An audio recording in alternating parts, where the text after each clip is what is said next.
Saudara dan saudari yang saya kasihi, mengapa tema kita kali ini adalah tentang cinta, seks, dan rumah tangga? Karena memang secara faktual, ketiga hal ini seringkali menjadi penyebab penderitaan manusia. Pada dasarnya, manusia, saya dan Anda, merindukan kebahagiaan sejati. Tetapi karena ketidaksadaran, kita kemudian membuat banyak persyaratan agar kita bisa merasakan kebahagiaan itu. Ada sebagian orang yang membayangkan dengan mengalami kisah cinta, dengan memiliki orang yang dicintai, dia bisa menemukan kebahagiaan. Ternyata pada kenyataannya banyak orang yang masuk ke wilayah ini, yang mencintai seseorang atau menemukan sosok yang dicintai, malah kehilangan kebahagiaan, terjebak di dalam penderitaan. Demikian juga, orang membayangkan dengan seks dia akan menemukan kebahagiaan. Ternyata bisa sebaliknya. Dia menemukan kesenangan sesaat, tetapi kemudian terjebak di dalam derita yang berkepanjangan. Demikian juga banyak orang membayangkan rumah tangga adalah sebuah institusi surgawi, di mana orang menemukan kebahagiaan, kedamaian dengan pasangannya. Tetapi pada banyak kasus, rumah tangga malah menjadi neraka, minimal menjadi penjara bagi jiwa manusia. Ketika manusia merasakan dengan nyata kehilangan kebebasannya, dia merasa tidak nyaman, dia merasa tidak bisa menjadi diri sendiri. Nah, perlu kita gali bersama, apa akar masalah dari semua ini? Apakah yang salah cintanya? Apakah yang salah seksnya? Apakah yang salah rumah tangganya? Atau sikap kita menyangkut tiga hal ini yang tidak pas, sehingga itu yang menjadi akar dari penderitaan. Mari kita bahas satu persatu.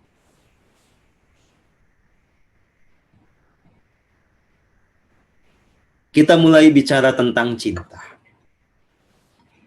Dalam sudut biologis, cinta ini tentang bekerjanya beberapa hormon di dalam diri, ya. Seperti hormon testosteron, hormon estrogen,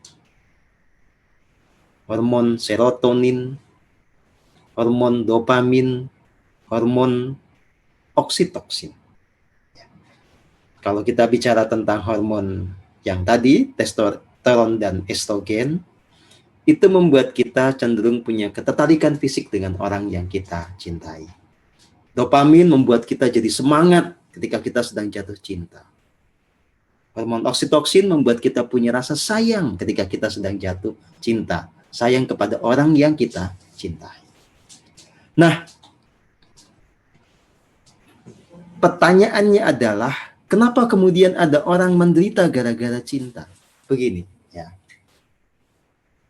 Jadi jatuh cinta ini sebetulnya fenomena hormonal. Orang yang mencintai seseorang, itu ada hormon tertentu yang muncul di dalam dirinya. Dari mana hormon ini kemudian muncul? Tentu ada pemicunya. Apa yang menjadi pemicunya? Pemicunya adalah pikiran kita, persepsi kita. Nah, dalam banyak kasus, persepsi ini terbentuk tidak realistik. Ya, jadi banyak orang kemudian jatuh cinta atau mencintai seseorang karena ilusinya sendiri. Ya. Saya lebih perjelas begini. Setiap orang itu pada dasarnya merindukan sosok yang ideal. Ya. Secara fisik, secara psikologis, ya segala aspek itu diinginkan ideal. Sesuai dengan apa yang menurutnya terbaik. Nah, orang-orang banyak yang punya kecenderungan menjadikan itu sebagai sebuah idealitas dalam pikirannya, coba memproyeksikan itu kepada orang-orang tertentu, Padahal secara faktual orang itu tidak seperti yang diidealkan. Nah, pada awal-awal jatuh cinta, yang tidak ideal ini kan belum ketahuan. Ya. Jadi, orang membayangkan si A, si B, si C ini sosok yang ideal buat dirinya, maka dia jatuh cinta. Tapi kemudian ketika mereka mulai bersama, sering bertemu, ya, ternyata yang diidealkan ini nggak ada atau bukan kenyataan. Ya. Pada titik inilah kemudian orang mulai kecewa. Orang mulai menyadari kenyataan sungguhnya bahwa dia tidak menemukan orang yang dia cari. Ya. Sebetulnya orang yang seperti ini mencintai bayangannya sendiri, bukan mencintai orang yang dijadikan sebagai objek pengejaran cintanya. Ya. Ini salah satu akar yang paling banyak terjadi, kenapa kemudian cinta membawa penderitaan. Nah, apalagi kalau kemudian nanti cinta itu bertepuk sebelah tangan. Kan lain kepala, lain isinya. Seorang laki-laki misalnya, dengan persepsinya sendiri bisa mencintai seorang perempuan. Tapi kan isi kepala perempuan itu belum tentu sama. Ternyata dengan persepsinya dia mencintai laki-laki yang berbeda.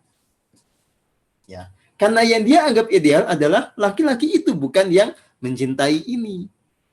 Nah, pada titik itulah maka terjadi yang disebut sebagai cinta bertepuk sebelah tangan. Kalau Anda mencintai seseorang, ternyata bertepuk sebelah tangan, Anda akan patah hati. Dan patah hati itu artinya Anda masuk ke dalam penderitaan. Inilah masalah kedua, di mana kemudian cinta menjadi akar penderitaan.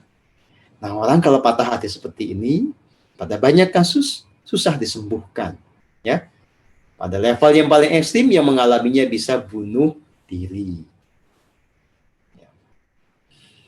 Nah, yang ketiga, kenapa cinta kemudian juga membawa penderitaan? Katakanlah, ya, Anda ternyata bisa mendapatkan sosok yang orang yang betul-betul dicintai itu untuk menjadi pasangan. Ya. Maka inilah, ya, jadi ini, ya, satu pasangan yang landasannya adalah cinta. Lalu mereka hidup bersama atau mereka sering berinteraksi.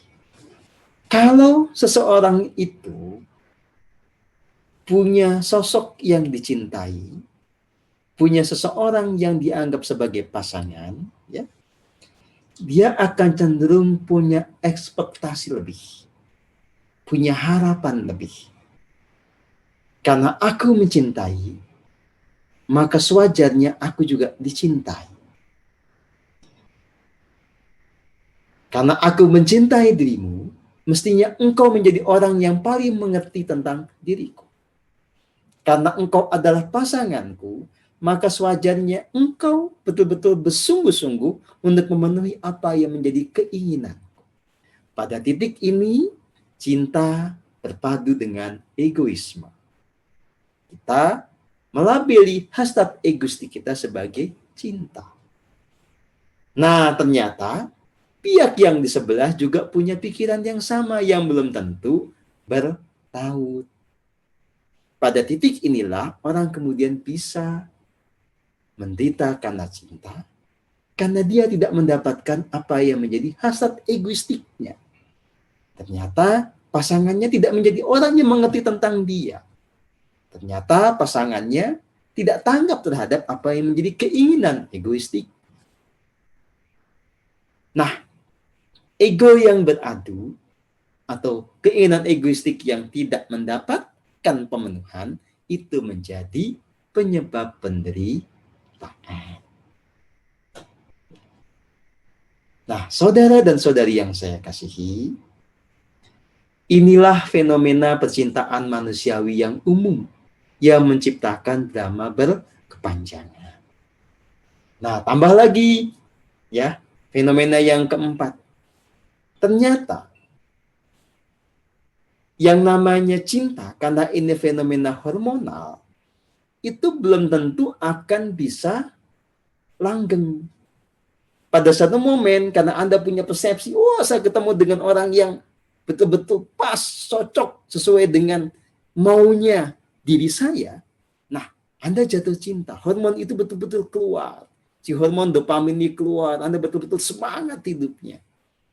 Hormon oksitosin ini keluar, Anda menjadi sangat sayang pada orang yang Anda cintai ini. Tapi kemudian, ya, seiring dengan perjalanan waktu, persepsi Anda tentang dia berubah. Atau, ya, karena memang ini bicara tentang hal yang sifatnya biologis, lalu ada peak dan ada bottom gitu ya. Ada saatnya memuncak, ada saatnya nanti dia turun sampai ke titik yang paling mendasar.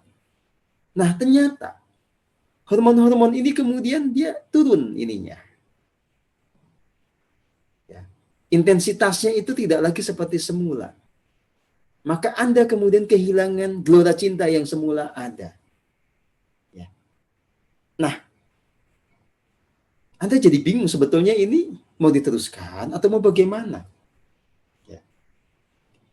Atau kemudian nanti pasangan Anda mengalami itu, dia malah menemukan cinta yang baru di tempat lain.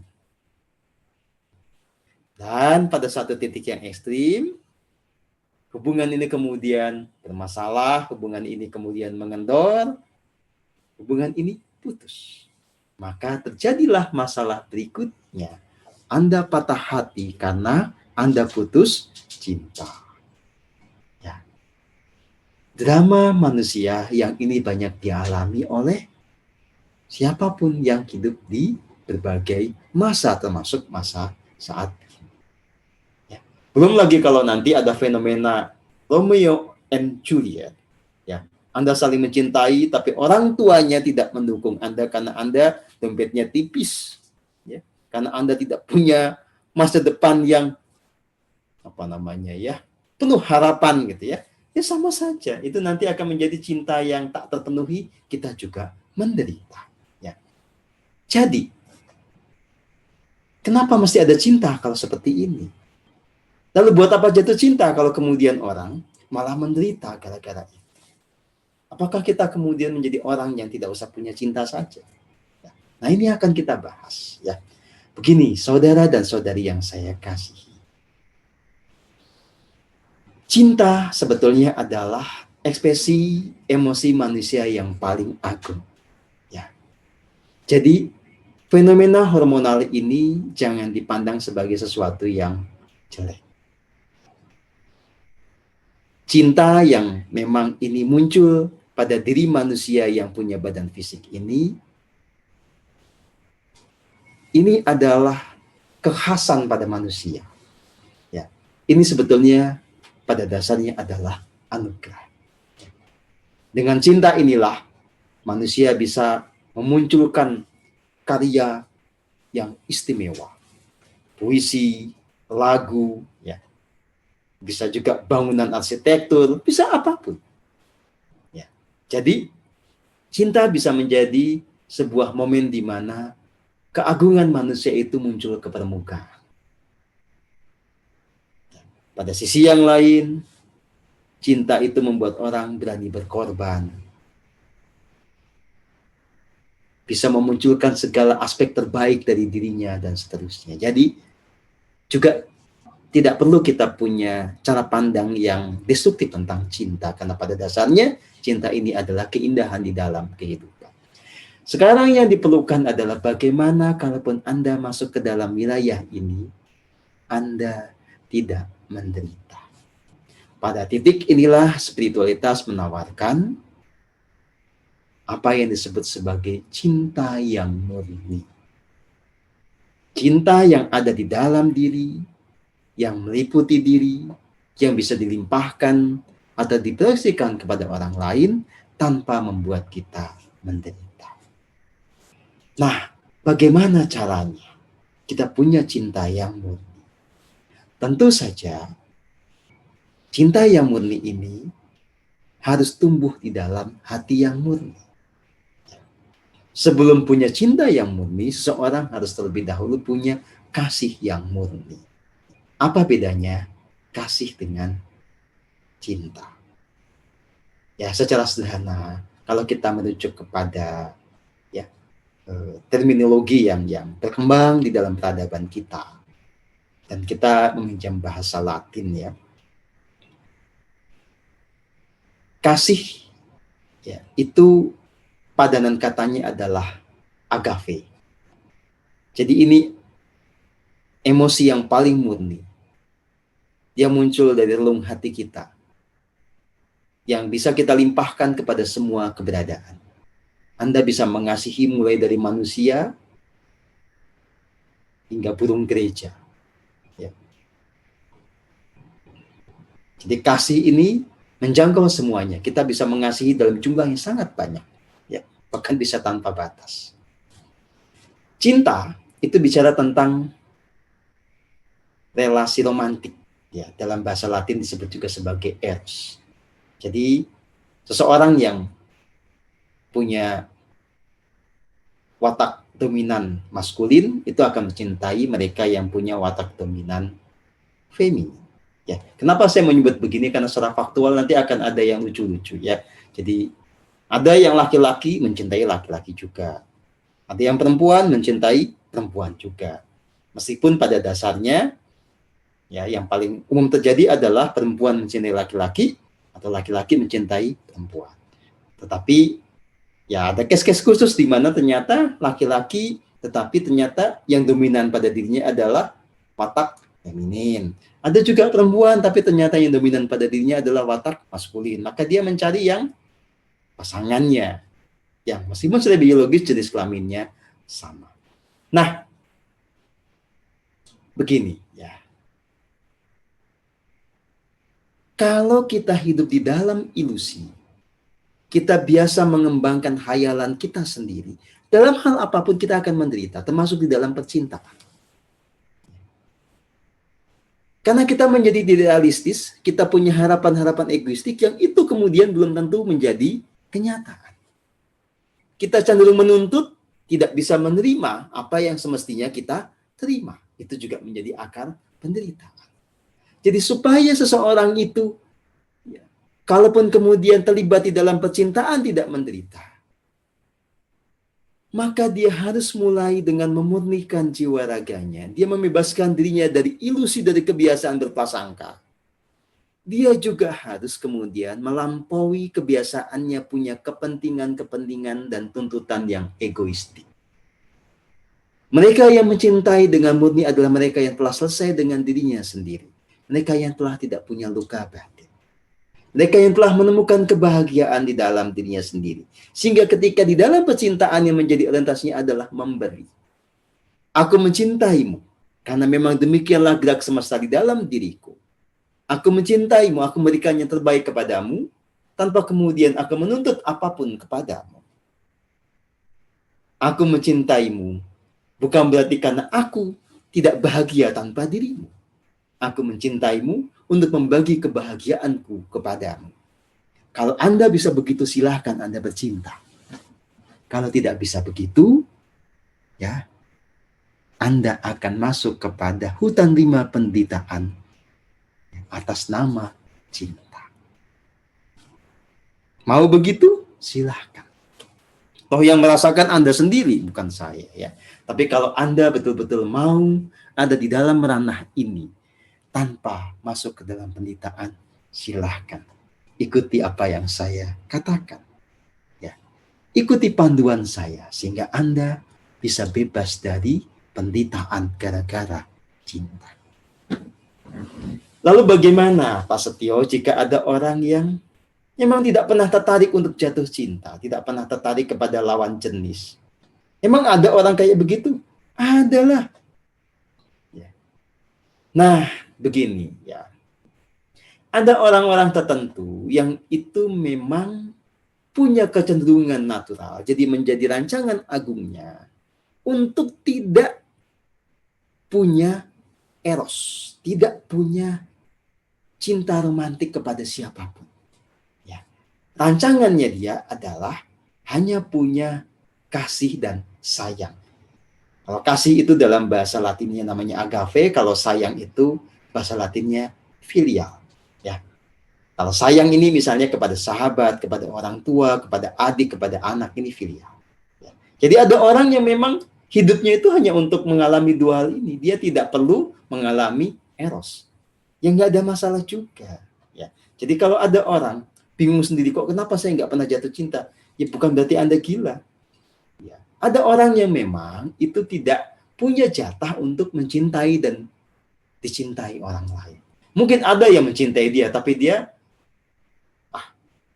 nggak tergerak sedikit pun untuk menanggapi. Karena memang dia tidak berjatah untuk mencintai orang dengan cara yang tadi kita bicarakan. Dengan eros, dengan cinta romantik. Gitu ya. Gitu.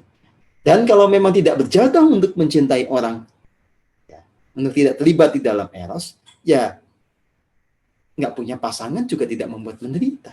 Ya. Jadi bagi sebagian orang, tidak punya pasangan itu adalah ya kehidupan yang natural, bahwa itulah memang jalan kemerdekaannya. Dia tidak usah repot menghadapi pasangannya yang rewel, ya. Gitu. Jadi mereka yang memang punya jatah hidup sendiri, bersukacitalah. Nggak usah pengen bergeser jalur menjadi orang yang berjatah berpasangan. Belum tentu Anda sanggup. Ya. Jadi orang itu akan bahagia kalau dia tahu jatah. Oke, baik. Kalau kita bicara tentang cinta, salah satu isu yang penting adalah ketika kemudian ada yang membagi cinta. Cintanya bercabang. Ini bagaimana Pak Setio? Ya. Ini kejahatan kemanusiaan apa bukan? Ini akan membuat orang terluka apa tidak? Saya minum teh dulu ya, karena ini jawaban yang harus saya berikan dengan sungguh-sungguh di dalam energi yang penuh.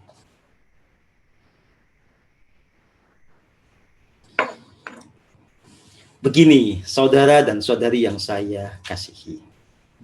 Ya. Saya bicara dulu dari sudut pandang manusia yang kemudian ketemu dengan seseorang yang itu bercabang cintanya. Atau tentang seseorang yang dia mencintai orang tertentu, yang orang itu berlaku tidak seperti yang dia idealkan. Secara naturalnya begini, kalau Anda mencintai seseorang, Anda tentu pengen orang itu tidak mencintai siapapun yang lain kecuali mencintai diri Anda. Itu harapan yang lumrah, harapan yang manusia.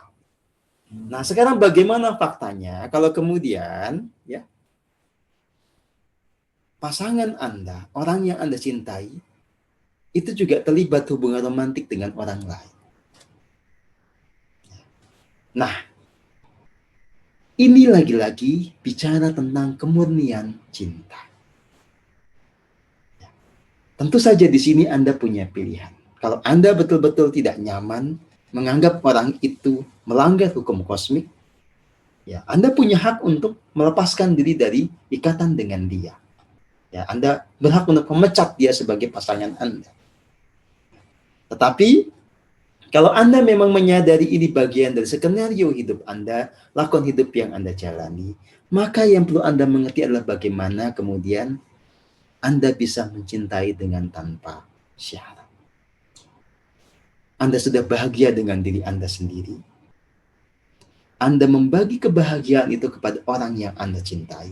Tidak penting orang itu kemudian berbuat seperti apa.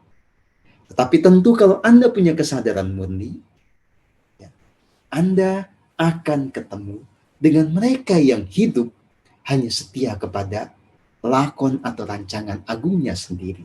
Setia kepada titah Gusti yang ada di dalam relung hatinya. Jadi nanti begini.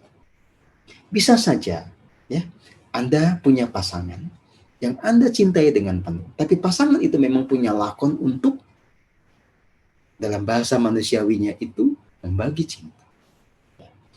Nah, kalau Anda tidak punya cinta yang egoistik, Anda tidak akan menderita dengan situasi seperti ini. Baik, sekarang begini. Siapa yang punya jatah untuk punya cinta bercabang? Apakah cinta bisa dibagi? Begini saudara dan saudari yang saya kasih. Tentu saja kalau kita bicara tentang keinginan egoistik, banyak orang ingin ada di posisi ini. Ya. Anda entah cewek entah cowok, ya, pasti punya yang namanya keserakahan kalau tidak dimurnikan jiwa raganya. Anda pasti membayangkan kalau pasangannya banyak itu lebih enak, ya. Kalau cewek punya pasangan banyak berarti sumber income-nya jadi banyak. Ya. Kalau cowok punya pasangan banyak berarti ya punya lebih asik, gitu kan, lebih fenomenal segala pengalaman asmara yang dialami dan seterusnya. Nah, ini adalah hayalan-hayalan yang juga pada akhirnya kalau nanti Anda ikuti akan membuat Anda masuk ke dalam penderitaan. Ya. Begini. Jadi dalam berbagai kurun sejarah tentu ada orang-orang yang berjatah. Itu punya istilahnya apa ya? Poliasmara gitu ya. Jadi asmaranya itu diarahkan kepada beberapa orang sekaligus lebih dari satu. Tetapi sangat sedikit orang yang secara kosmik memang punya jatah seperti ini. Lebih banyak adalah orang yang hanya menginginkan tanpa mengerti jatahnya. Karena dia membayangkan dengan mengalami ini dia akan asik. Ya, padahal pada faktanya belum tentu seperti itu. Banyak orang yang egoistik, yang berilusi, pada akhirnya menciptakan penderitaan buat dirinya dan orang lain gara-gara salah langkah, gara-gara dia hanya mengikuti ilusinya sendiri. Coba Anda bayangkan ya. Bayangkan saja karena belum tentu Anda bisa mengalaminya. Kalau ada betul-betul orang yang punya beberapa pasangan, ya, dan semuanya ada dalam keselarasan, itu pasti membutuhkan manajemen tingkat tinggi. Tanpa orang itu telah selesai dengan dirinya sendiri, orang itu tidak mungkin bisa mengalami dan menjalankan lakon itu. Tanpa orang itu punya kebelimpahan di dalam kasih yang murni, di dalam cinta yang murni, tidak mungkin orang itu bisa menjalankan hal seperti itu. Jadi Anda manusia biasa, gak usah sosokan pengen mengalami itu. Mau Anda mencintai satu orang aja belum tentu bisa. Anda punya cinta murni pada satu orangnya belum tentu Anda bisa. Jadi nggak usah gaya-gayaan untuk melebarkan sayap. Ya. Oke. Nah, begini ya. Bagaimana kalau kemudian ya, orang yang kita cintai ini ternyata di satu momen malah mencintai orang lain. Dia tidak lagi setia kepada kita. Dia tanda kutip mengkhianati kita. Nah, ini kembali kepada isu yang tadi kita bahas tentang kemurnian cinta. Begini saudara dan saudari yang saya kasihi. Ada orang-orang tertentu yang lakon hidupnya di berbagai fase kehidupannya itu selalu mengalami drama yang sama. Dia ditinggal pasangannya. Dia selalu tanda kutip diselingkuhi pasangannya. Apa pelajaran dari ini semua? Ya. Orang ini berarti tidak pernah lulus di dalam mencintai secara murni. Yang seperti ini berarti sedang disekolahkan terus-menerus untuk punya cinta yang tanpa syarat, untuk punya cinta yang non-egoistik. Kalau dia tidak pernah lulus di dalam hal seperti ini, peristiwa yang sama akan berulang di kehidupan-kehidupan selanjutnya.